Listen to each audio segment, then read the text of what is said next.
হ্যাঁ, আমরা বিষয়টা দেখছি, আমরা বিষয়টা পিক আপ করছি। আপনার কিছু হলে পরে গোটা রাজ্যে আগুন জ্বলবে, চিন্তার কিছু নেই। মানে আমরা সেইভাবে মুখ্যমন্ত্রীকে বলবো।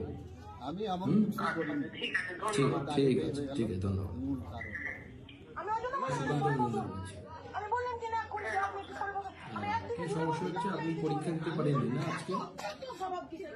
আজকে লোকগুলো আজকে উঠছে না। সম্বন্ধে আমার অভিজ্ঞতাই নেই।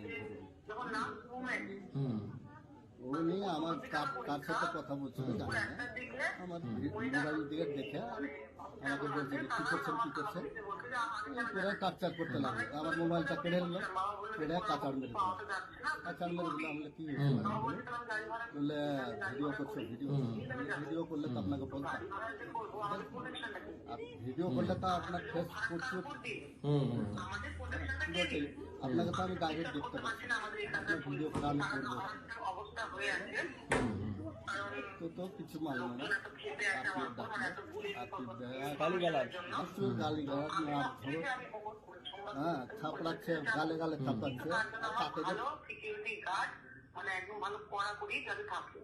আপনি একটা লিখিত অ্যাপ্লিকেশন করুন। হ্যাঁ, আপনি জেলা পুলিশ সুপারকে অ্যাপ্লিকেশন করুন যে আমি এরকম থ্রেট কল এবং থ্রেট মেসেজ পাচ্ছি, সেই জন্য আমাকে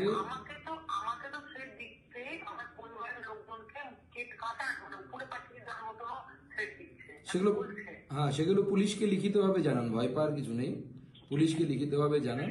হ্যাঁ, আমরা বিষয়টা দেখছি, আমরা বিষয়টা পিক আপ করছি। আপনার কিছু হলে পরে গোটা রাজ্যে আগুন জ্বলবে, চিন্তার কিছু নেই। আমরা সেইভাবে মুখ্যমন্ত্রীকে বলবো। ঠিক ঠিক আছে, ঠিক আছে, ধন্যবাদ।